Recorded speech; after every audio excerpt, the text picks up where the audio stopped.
은 임재기도임 생각만 해도 응답받는다라는 저의 책 제3장 성령의 기름 부음과 임재에 대하여 두 번째 시간을 갖도록 하겠습니다. 오늘 나갈 텍스트북은 33페이지 세 번째 성령 세례와 부어주심의 차이, 이 부분을 나가도록 가겠습니다. 먼저 시간에 성령 세례와 성령 충만에 대해서 말씀을 드렸고, 성령 세례라는, 왜 성령 세례라는 표현을 썼을까 했을 때 성령 세례라는 표현이 가장 걸맞는 표현이다 라고 말씀을 했습니다.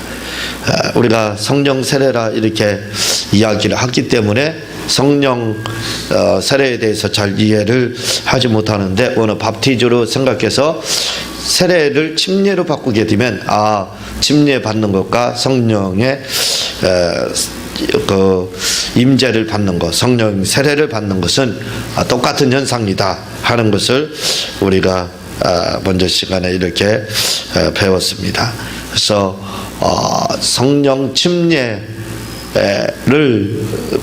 받는 것과 성령 충만은 다르다. 성령 충만은 성령 세례가 성령 침례죠. 성령 침례가 우리 가운데 이제 들어왔을 때, 임했을 때 완전히, 그때 이제 성령 충만합니다 이렇게 이야기를 하고, 과정을, 성령께서 임하는 그 과정을 바로 성령 침례 또는 성령 세례 이렇게 한다고 말씀을 드렸습니다. 오늘은 세 번째 성령 세례와 부어주심의 차이. 이제 성령 세례와 부어주심의 차이는 뭐냐 이거죠. 그 부분에 대해서 말씀을 드리도록 하겠습니다. 성령 세례라는 것은 바꿔서 아까도 말씀을 드렸지만 침례라 이거죠. 성령의 침례를 받는 것. 침례는 우리가 물이라고 하는, 그 물은 바로 흙을 상징한다고 그랬죠. 흙 무덤에다, 흙에다 사람을 묻는 것처럼 마찬가지로 물이라는 자체가 바로 흙입니다. 그래서 우리가 침례를 받을 때 물속에 들어간 것은 완전한 죽음을 체험하는 거다. 예수님이 3일 동안에 땅속에서 죽었던 것처럼, 그리고 그걸 체험하는 것이 바로 침례다. 그리고 그곳에서 나올 때는 예수님이 부활 승천하신 것처럼 마치 우리의 몸이 신령한 자가 돼서 부활체가 되는 거랑 똑같다. 그래서 침례가 반드시 필요하고 그 침례를 받아야 된다 라고 말씀을 드렸는데, 그 침례, 그런 침례다 이거죠. 물속에 들어가는 침례가 아니라 성령님이 물이 되어서 우리 가운데 우리를 덮는 것, 그게 바로 성령 세례다, 성령 침례다 라고 말씀을 드려요. 그래서 침례 받는 과정과 성령 침례 받는 건 방법만 다를 뿐이지 똑같다라고 말씀을 드렸습니다. 그걸 먼저 이해를 해야 됩니다. 그래서 마태복음 3장 11절과 사도행전 1장 5절을 보면 성령 세례라는 말이 나옵니다. 말씀을 드렸지만 성령 세례라는 것은 뭘 말씀드리냐면 성령 침례다라고 여러분들이 기본적으로 이렇게 기억을 해야 됩니다. 그리고 이 성령 세례다 이렇게 되어 있는데 침례로요, 제가 읽겠습니다. 그리고 이 성령 침례가 임하는 과정이 실제로 나오는데, 그것이 바로 사도행전 2장 3절입니다. 성령 침례를 받는 그 과정, 그것이 실제로 나왔다 이거죠. 그것이 바로 사도행전 2장 3절인데, 그 사도행전 2장 3절을 보면은 불의 갈라지는 것이 저희에게 보여 각 사람 위에 임하여 있더니, 이렇게 말을 하고 있잖아요. 봐봐요. 성령께서 불의 혀같이 갈라지는 저에게 각 사람 위에 임하여 있더라. 여기까지는 성령 침례라 이거죠. 임하여 있더라. 아직 이들이 충만함을 받은 게 아닙니다. 그냥 성령이 임하여 각 사람 위에 있더라 이렇게 말을 하고 있어요. 바로 침례 받는 거랑 또 한번 상상해 보세요. 침례 받는 거, 우리가 물속에 들어가는 거하고, 그리고 지금 불의 120문도가 받는 그 성령 침례 받는 과정을 한번 생각을 해보세요. 상상을 해보면 똑같은 겁니다. 성령이 바로 그렇게 불의여같이 각 사람의 성령의 도가니가 됐다, 이렇게 보면 되겠죠. 임하는 걸 보게 됩니다. 하며 불드신 성령님이 각 사람 위에 임하셨다고 나오는데, 이것이 바로 성령 침례받는 현장이라 보면 됩니다. 그렇죠? 제가 지금 말씀드렸죠. 우리가 침례받는 현장과 모습과 침례받는 양상과 그리고 성령 침례받는 양상이 바로 똑같다 이거죠, 보면.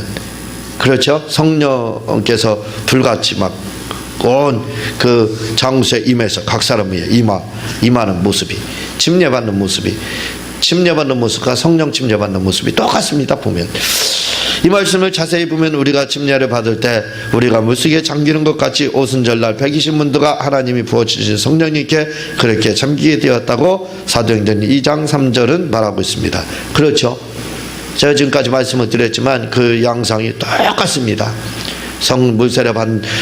물로 다 침례를 받는 거하고 성령이 성령 침례를 받는 거하고 보면 다를 게 하나도 없어요. 이렇게 성경은요, 마치 우리가 그 그림을 그려주는 것처럼 그림으로 다 이렇게 나오고 있습니다. 그 상상이 되잖아요. 우리가 연상이 되잖아요. 그 부분이 동영상으로 그려지지 않습니까? 그렇게. 근데 우리가 이제 성경을 관심 있게 이렇게 안 봤기 때문에 이런 부분들이 안 보이는 거예요. 그러나 관심만 가지고 보면 이렇게 성경은 자세하게 성령 세례 받는, 다시 말해 성령 침례 받는 그 모습이 막 보여요. 그렇죠? 침례 받는 거하고 똑같이, 물 침례 받는 거하고 똑같이 성령 침례 받는 모습이 그려집니다. 이렇게. 그렇죠? 그러니까 우리가 임재 기도를 할 때, 임재를 구할 때도 그렇게 하는 겁니다. 이런 모습들이 성경에 나왔으니까 성령님이 나에게 지금 침례를 행하고 계시구나. 이 성령 세례 임하시고, 그걸 다른 표현으로 하면 임한다, 임하시고 계시는구나. 그렇게 보면 그게 바로 구약식이랑 구름 끄는 거 불기둥하고 뭐가 다릅니까? 그렇죠? 똑같다 이거죠. 그래서 성령 침례는 불기둥과 구름 기둥이다. 먼저 시간에 제가 말씀을 드렸잖아요.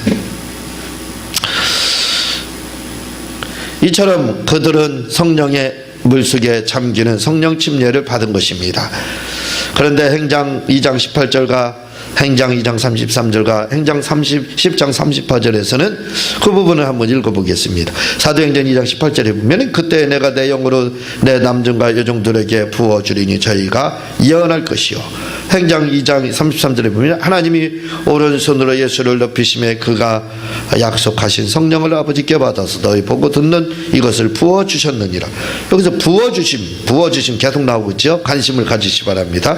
사도행전 10장 38절도요. 하나님이 나사렛 예수에게 성령과 능력을 기름 붓듯 하셨음에 저가 두루다니며 착한 일을 행하시고 마귀에게 눌린 자를 고치셨으니 이는 하나님이 함께 하셨습니다. 봐봐요. 기름 붓듯 하셨으며, 붓듯, 부어 이렇게 나오고 있습니다. 봐봐요. 그런데 행장 2장 18절과 행장 2장 34절과 행장 10장 38절에서는 이 사도행전 2장 3절에 성령 세례가 임하는 모습을 또 다른 말로 표현하고 있는데 그것이 바로 부어주심이라는 말입니다. 그렇죠?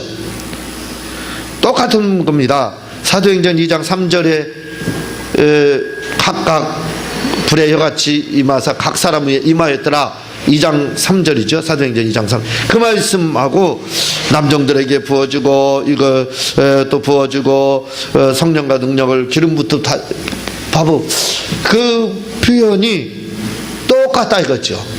단어만 다르게 이렇게 돼 있다 이거죠. 그렇죠?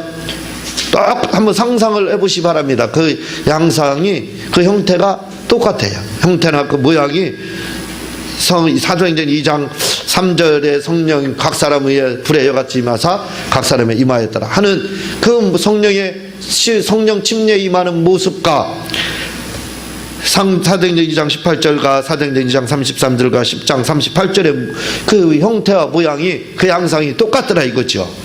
똑같죠? 예, 한번 여러분들이 내용을 보게 되면 똑같습니다. 이 부어주심, 다시 말해 성령 세례와 부어주심을 성경에서는 표현만 다를 뿐 같은 뜻으로 쓰이고 있다는 것입니다. 무슨 말씀인가 이제 이해가 될 거예요. 그러니까 성령 침례와 부어주심이라는 말은 단어가 다르게 표현을 한 거예요.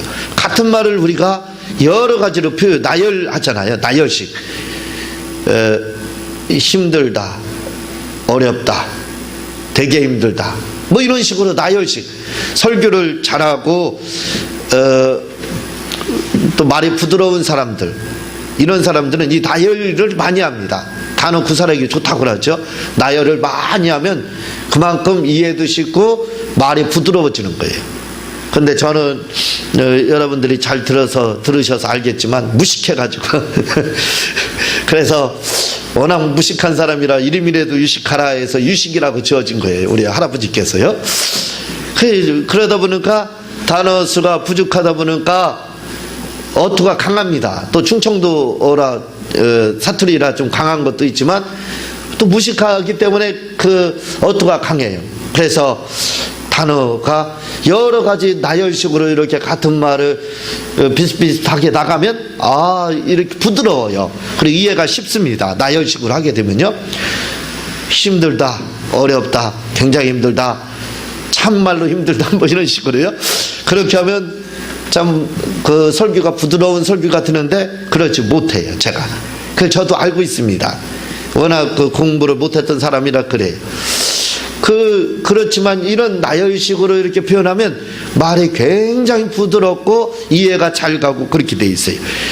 그러니까 같은 단어를 계속해서 이렇게 사용하면은 지겹다 이거죠. 사람들이 지겹다 이거죠. 똑같은 단어를 계속 같이 사용하면 듣는 사람도 힘들고 또 말하는 사람도 힘듭니다. 그래서 설교가 안 될 때는 같은 단어가 계속 똑같은 말이 막 나오려고 그래요. 그게 설교 안 될 때는 그런 어려움이 목사님들에게 있어요. 다른 단어로 바꿔서 자꾸 해야 되는데 이게 말을 할 때 머리에서 말이 떠오르면 표현을 띄고 떠오르면 표현 띄고 해야 되는데 이게 설교가 안 될 때는 말이 머리에서 안 떠올라요. 안 떠오르면 어떻게 되느냐. 그냥 사용하는 단어 그냥 그것만 처음부터 끝까지 반복해서 쓰는 겁니다. 그럴 때는 설교하기도 힘들고 듣는 사람도 아마 힘들게 되겠죠. 그렇지만 이제 잘 될 때는 막 단어들이 어디서 날라오는지 막 착착착 말 딱 던지면 또 하나 오고 또 하나 오고 해서 그걸 그대로 이야기를 하면 설교가 잘 되는 거예요. 이제 성령의 기름 부음이 설교의 기름 부음이 임하면 그런 현상이 나타나. 그걸 이제 설교의 기름 부음이라고 하는 거예요. 설교의 기름 부음이 임하면 말을 하면 한 단어가 또 오고 또 오고 또 해서 착착착착 말이 나갑니다. 나열식도 잘 되고요. 그러면 그날은 설교가 잘 되는 거예요. 성도들도 은혜를 받게 됩니다. 근데 안 되는 날은 말씀드렸듯이 안 와요. 이게 기름 부음이 안 와가지고 막 안 오는 겁니다. 그러면 하는 사람도 그냥 막 힘든 거예요. 말하기 싫은데 싫어증 걸린 사람처럼요. 말하기 싫은데 그걸 막 하려고 하면 얼마나 힘든지 몰라요. 얼마나 힘든지 하는 사람, 듣는 사람도 굉장히 힘들어하겠죠. 그렇습니다. 이게 바로 나열식이다 이거죠. 마찬가지다 이거죠. 지금 성령 세례에 대해서 성경도 저자도 성령 세례 같이 계속 똑같은 말을 하고 있지 않습니다. 같은 말인데 뭐라고요? 나열식으로 표현하는 거예요. 다른 단어로 이렇게 점진적인 방법, 점진적 나열 방법으로 똑같은 말입니다. 임재, 성령 세례, 부어주신 같은 말이에요. 같은 말인데 또 위로부터 임한다 뭐 이런 표현들이 다 같은 말이에요. 이걸 그냥 한 단어로 계속 하지 않고 누가라는 사람은 의사입니다. 똑똑한 사람이라 이거죠. 공부도 많이 한 사람이라 이거죠. 그러니까 같은 말을 다른 식으로 점진적 나열 방식으로 구사를 하는 거예요. 그러니까 똑똑하니까 많이 배웠으니까 그러니까 아는 단어들이 많으니까 단어 구사력이 뛰어난 겁니다. 어휘력이 뛰어난 거죠. 그러니까 이렇게 자유롭게 표현을 같은 말을 자유롭게 이렇게 다르게 표현하는 것뿐이에요. 그렇다 이 말입니다. 그러니까 결국은 뭐냐면 성령 침례라는 말과 성령 세례라고 하는 말과 성령 침례라는 말과 이 부어주심이라는 말이 뭐예요? 같다 이렇게 보면 되는 거예요. 혼동할 거 없다 이겁니다. 결국은 차이점이 없더라 이 말입니다. 그걸 성령 침례를 받는 거 그걸 다르게 이제 침례 받는 방법과 같이 다른 방법으로 다각적으로 이렇게 표현을 하다 보니까 이런 표현 방식이 나왔다라고 우리가 이해를 하면 그 말이 그 말이구나 하는 걸 쉽게 이해할 수 있다 이 말입니다. 그러므로 우리가 여기서 알 수 있는 것은 성경은 성령 세례와 부어주심을 같은 말로 보고 있다는 사실입니다. 그걸 가로수기에 임재 이렇게 썼죠. 임재까지도. 그러니까 쉬워지는 거죠. 성령의 임재, 성령 세례 부어주심, 이 말은 다 성령 침례를 말하는, 우리가 충만 전에 성령이 임하는 그 과정을 설명하는 거구나 하는 걸 그렇게 이해하면 될 거예요. 그러면 충분하게 이해를 잘하게 되는 겁니다. 자, 이제 네 번째입니다. 성령의 임재와 기름 부음에 대해요. 성령의 임재와 기름 부음에 대해서. 이제 임재와 기름 부음에 대해서 살펴보자. 그래도 요즘은 성령 세례 받으라, 성령 충만함 받으라 이 말을 사용하지 않고 임재와 기름 부음 이 말을 쓴다 이거죠. 그래서 이제 이 세례와 부어주심 이 말이 무슨 뜻인지를 알기 위해서, 임재라는 말을 알기 위해서 성령 세례와 성령 세례라고 하는 충만한 성령의 그 침례와 그리고 부어주심에 대해서 살펴본 겁니다. 그리고 이제 왜 임재에 대해서 알아야 되기 때문에 그 말이 임재란 이 말이에요. 그래서 임재란 임하는 과정, 충만하기 전 과정이라고 말씀을 사전의 현상 상태, 인화되지 않은 상태, 이 과정이라고 먼저 시간에 말씀을 드렸죠. 이제 성령의 임재와 기름 부음에 대해서 말씀을 드리게 된다 이거죠. 예전에는 성령 충만이라는 말만 알아도 신앙생활하는데 별로 지장이 없었습니다. 여러 번 제가 말씀드렸죠. 성령 충만함이라는, 성령 충만 이 한마디만 알으면 됐어요. 신앙생활하는데 그냥 얼마나 쉬웠어요. 성령 충만, 성령 충만. 기도할 때도 뭐요? 충만 그것만 구했습니다. 그리고 또 부흥 강사님들도, 담임 목사님들도 다른 거 구할 것 없이 성령 충만함만 구해라, 충만함만 구해라 그렇게 했습니다. 그러니까 신앙생활이 편했어요. 충만 몰라도 뭐가 뭔지 몰라도 충만만 했습니다. 그 말이 무슨 뜻인지 몰라도 충만하면 뭔가 충만하다, 꽉 찼다 그런 거잖아요. 그러니까 그렇구나, 충만. 그래서 성령 충만함만 구하라, 그 성령 충만함만 또 구했습니다. 그때는 어떻다고요? 말씀을 드렸듯이 은사가 풍성했습니다. 막 성도들이 성령 막 충만함 받기 위해서 엄청나게 기도했어요. 철야하고 기도 막 그냥 기도 시간에 막 소리 지르고 부르짖고 막 울부짖고, 또 요제 기도라고 합니다. 움직이면서 하는 바디랭귀지 기도라고 제가 표현하죠. 그걸 요제 기도 이렇게 말을 하는데, 바디랭귀식으로 막 해서 몸으로 막 기도하고 그렇게 했습니다. 충만함 받기 위해서. 충만함 받으라 하면은 은사 받으라는 뜻이구나. 그렇게 그냥 받아들이고 성령 충만함만 막 구했다 이거죠. 그래서 쉬웠습니다. 그러니까 다들 성령 충만했어요. 그때는. 이게 불과 한 20년 전후 얘기입니다. 그때는 성령 충만했어요. 근데 지금은 성령 충만하지 못합니다. 성도들이. 왜? 어려운 단어를 막 사용해. 성령의 기름 부음 받으라, 임재는 도대체 뭐고, 기름 하면서도 그게 무슨 말인지 몰라요. 하면서도 임재가 도대체 뭡니까? 안 가르쳐줘요 또요. 그리고 임재 가운데 있으라. 그 가르쳐주구나 하면서 있으라가 있죠. 모르는데 어떻게 있습니까? 그리고 또 기름 부음 받으라. 기름 부음 내 항상 처음 머리 털라고 처음 들었는데, 성령 충만한 소리만 들었는데 기름 부음 받으라니 또 이게 뭡니까 또.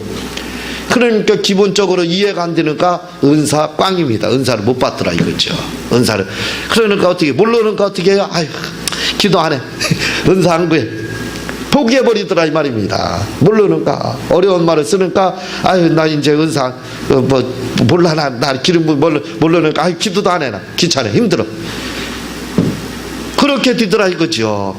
그게 마이너스 현상입니다. 사실은 기름 부음 쓰고 임재는 또 안 쓸 수도 없고, 시대상 아주 이게 난처합니다. 아주 이 진퇴양난이에요.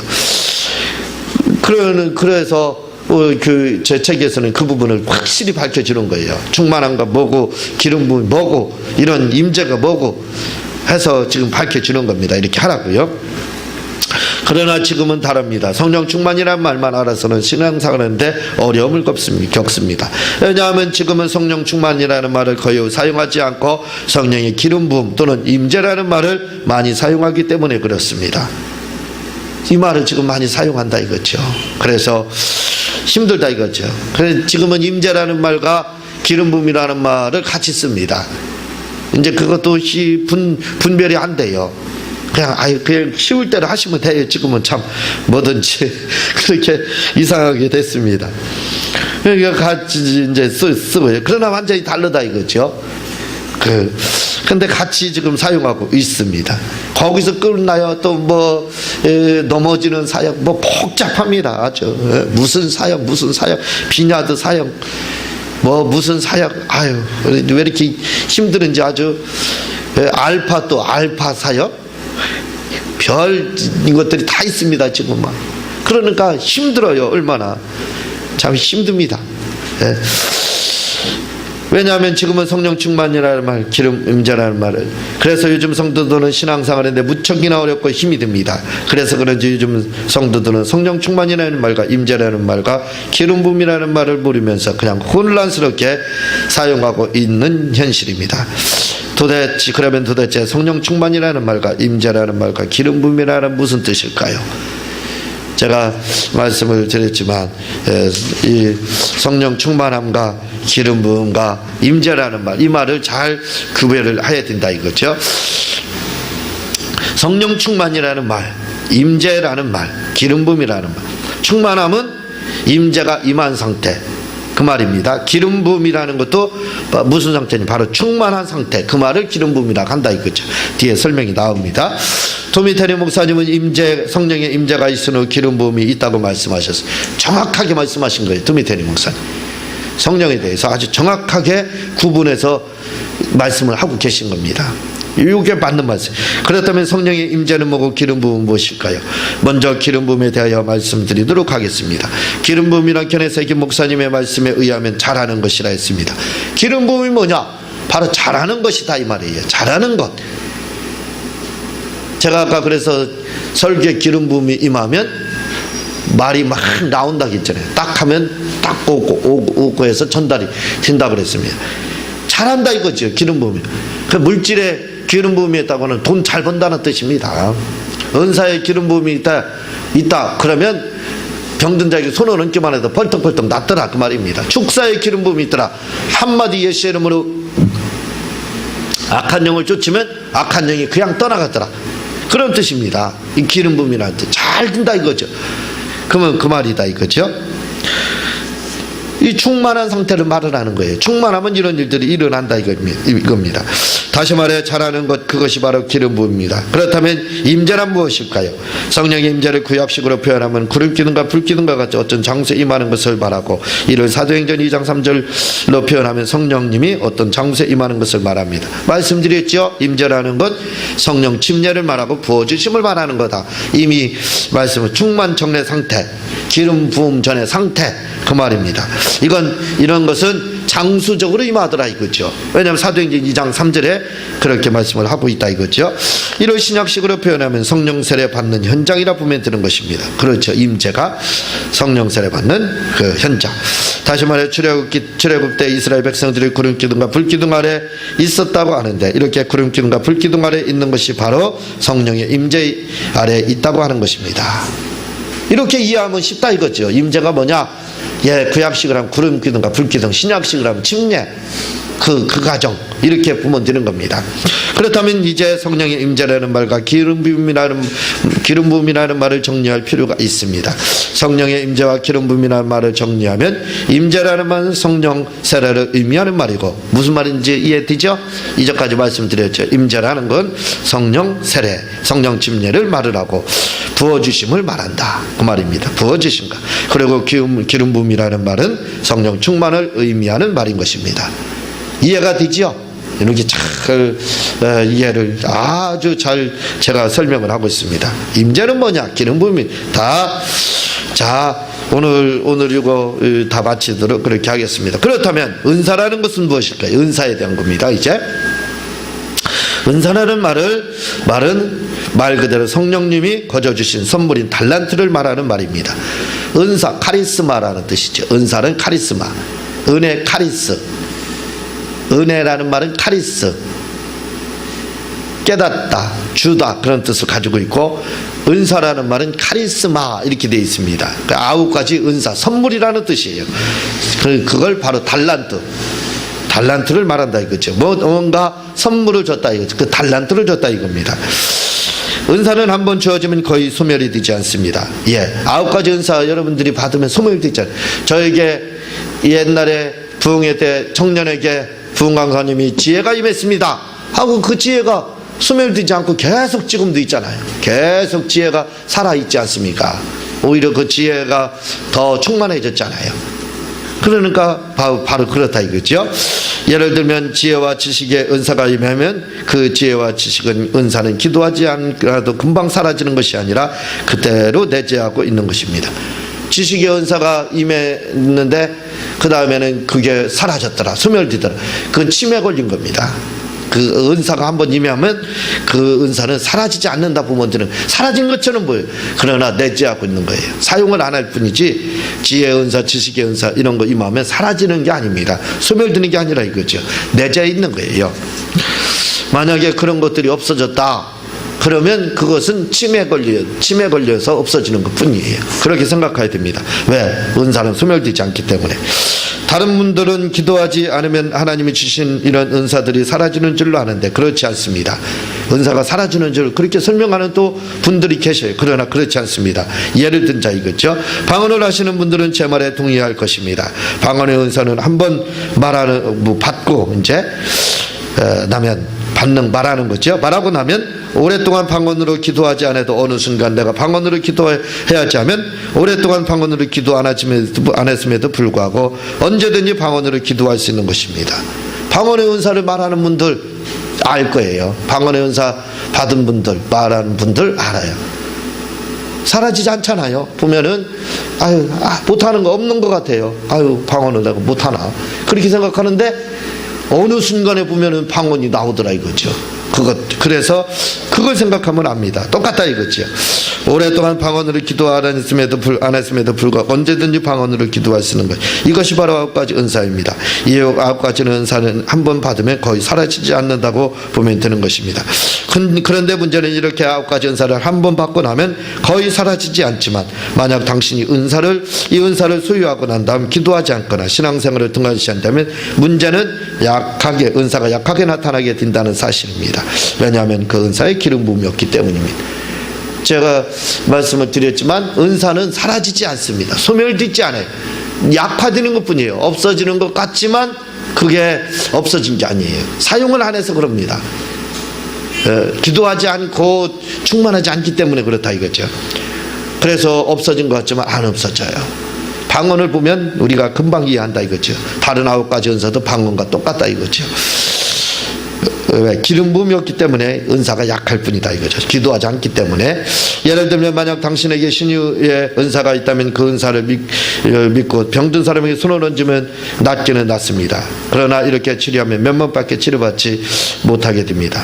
무슨 말씀인지 신유 은사가 임하면 손을 얹으면 낫는다 이거죠. 그러나 낫을 수도 있고 안 낫을 수도 있고 몇 명만 낫더라 이거죠. 그런데 이 신유 은사에 성령의 기름 부음, 성령 충만이요 임하면 이제는 달라집니다. 몇 명만 치료하는 것이 아니라 수많은 사람을 치료하고 표적을 일으킬 수 있습니다. 그러니까 치료의 기름 부음을 받은 사람은요, 선포의 기름 부음 이런 거 받은 분들은 일일이 가서 안수 안 해요. 그냥 마이크에 대고 예수님의 이름으로 어떤 병은 나았다, 치료받았다, 귀신아 떠나가라면 낫더라. 조영규 목사님이 그렇게 하잖아요. 베레 목사님 이런 분들이 이렇게 사역하잖아요. 치료의 기름 부음이, 거기에 기름 부음이면 막 그런 역사가 나타나는 겁니다. 이렇게 되더라 이거죠. 또 한 가지 예를 들자면 방언의 은사를 받은 사람은 언제나 방언을 말할 수 있습니다. 그러나 성령 충만, 다시 말해 기름 부음 받지 않은 상태에서 방언을 하게 되면 방언하는 본인은 금방 합니다. 내가 지금 억지로 하고 있다는 것을 말입니다. 그러나 이 방언에 성령의 기름 부음이 임하면 방언이 달라집니다. 힘이 있습니다. 능력이 있습니다. 이는 방언을 말하는 분이라면 금방 할 수 있게 되는 것입니다. 그래서 은사가 있어도 은사의 기름 부음을 받아야 한다고 케네세기 목사님 말씀하고 있습니다. 무슨 말씀인가 알죠? 방언하시는 분들은 압니다. 방언이 안 되는 이유가 뭐냐면 하려고 잘 안 나오고 하는 이유가 방언의 은사를 가지고 있어도 기름 부음이 없기 때문에, 충만하지 않기 때문에. 그래서 그렇다 이거죠. 그럼 충만하면 하는 분이 알아요. 아, 막 힘이 있다, 능력이 있다, 막 그걸 본인이 느낍니다. 방언이 야 이상하게 잘 된다. 그게 충만한 상태예요. 그게요. 기름 부음이 임했다 이 말입니다. 우리가 여기서 잊지 말고 꼭 기억해야 할 것이 있습니다. 그것은 성령의 임재와 기름 부음의 순서입니다. 언제나 기름 부음은 성령의 임재가 있은 후에 있다는 사실입니다. 또한 우리가 9가지 은사를 받았다고 해도 그 은사에 기름 부음이 없다면 그 은사는 있으나 마나하다는 사실입니다. 무슨 말씀인가 알겠죠? 약하기 때문에 그렇다 이거죠. 안 나타나요. 그게 잘. 이 은사는 소멸되지 않기 때문에 가지고 있지만, 그러나 충만하면 기름 부음이 임하면 막 놀라운 역사가 있더라 이거죠. 그래서 우리가 기도해야 됩니다. 이 기름 부음을 계속 유지하기 위해서 충만한 상태가 계속, 충만이라는 것은 계속적인 의미예요. 채워져야 충만해지죠. 계속 빠져나가면 충만하지 못한 거잖아요. 그러니까 기도하지 않으면 우리가 빠져나가는 거예요. 그러면 충만하지 못하는 겁니다.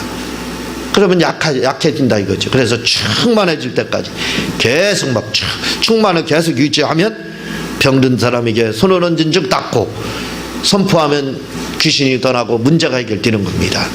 그래서 우리가 충만하기 위해서 끊임없이 기도해야 된다 이거죠. 충만, 성령 충만, 기름 부음을 받아야 된다 이거죠. 예, 다음 시간에 제4장 성령 임하는 과정을 설명을 드리도록 하겠습니다. 제가 기도하고 주님 가르친 기도로 마치도록 하겠습니다. 하나님 아버지,